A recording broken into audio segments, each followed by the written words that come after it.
The Bong tasty hub চ্যানেলে আপনাদের সকলকে স্বাগত জানাই। আজ আমি কম উপকরণে একদম ঘরোয়া পদ্ধতিতে রুই মাছ দিয়ে মানকচুর রেসিপি আপনাদের সাথে শেয়ার করব। ভিডিওটি স্কিপ না করে শেষ পর্যন্ত দেখার অনুরোধ রইল। সবার প্রথমে নিয়েছি এখানে রুই মাছ 3 পিস। মাছগুলোকে ভালো করে পরিষ্কার করে ধুয়ে নিয়েছি।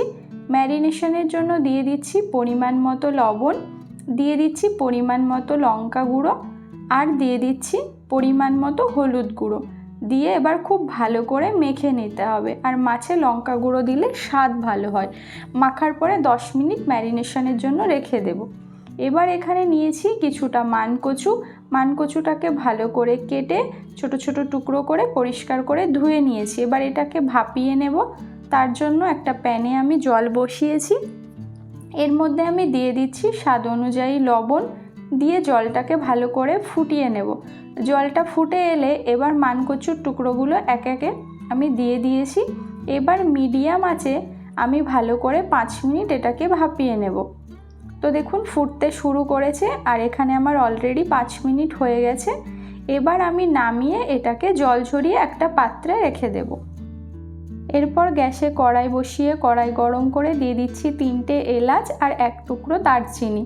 এবার দিয়ে দিচ্ছি 1 চা চামচ গোটা জিরে আর 1 চা চামচ গোটা ধনিয়া। এবার শুকনো খোলায় এটাকে ভালো করে ভেজে নিতে হবে। এটা খুব ভালোভাবে ভাজা হয়ে গেলে তারপর এটাকে নামিয়ে নিতে হবে। তো ভাজা হয়ে গেছে, এবার নামিয়ে একটা পাত্রে রেখে দেব। এবার ওই একই কড়াইতে দিয়ে দিচ্ছি পরিমাণ মতো সরিষার তেল।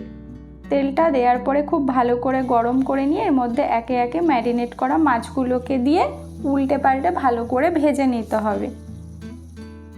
তো মাছের এক পাশ ভালো করে ভাজা হয়ে গেছে, উল্টে আর একটা পাশ ভালো করে ভেজে নিচ্ছি।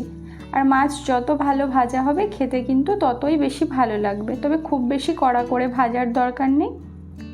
তো মাছগুলোকে আমি এপিট ওপিট করে ভেজে নিয়েছি। এবার মাছগুলোকে আমি তুলে নিচ্ছি।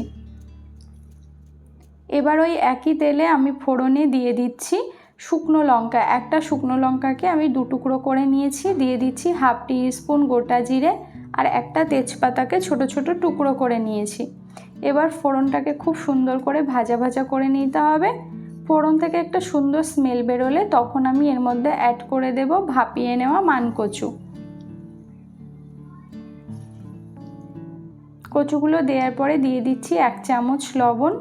লবণটা আপনারা আপনাদের স্বাদ বুঝে ব্যবহার করবেন। এবার খুব ভালো করে এটাকে 2 থেকে 3 মিনিট ভালো করে কষিয়ে নিতে হবে।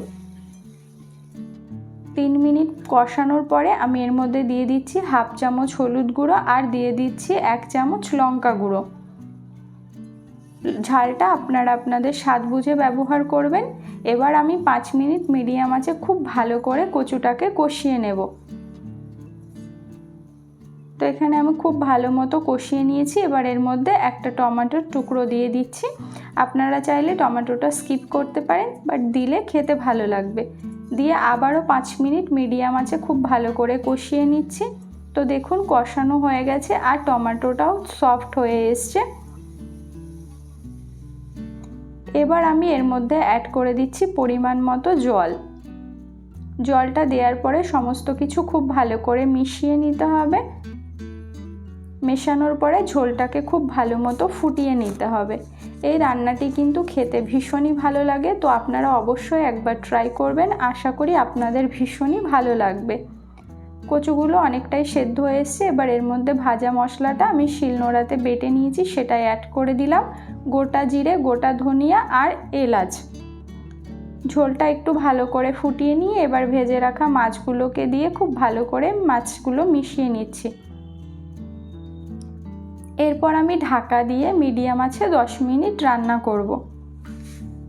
10 মিনিট হয়ে গেছে, ঢাকনা খুলে নিয়েছি। এবার আমি দেখে নেব কতটা সেদ্ধ হয়েছে কচুগুলো।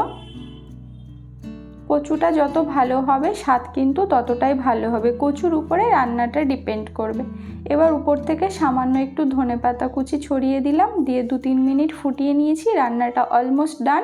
ফ্লেমটাকে অফ করে এটাকে একটা প্লেটে সার্ভ করে নিয়েছি। রেসিপিটি আপনাদের কেমন লাগলো অবশ্যই কমেন্ট বক্সে জানাবেন। ভালো লাগলে লাইক করবেন, কমেন্ট করবেন, শেয়ার করবেন। তো সবাই ভালো থাকবেন, সুস্থ থাকবেন।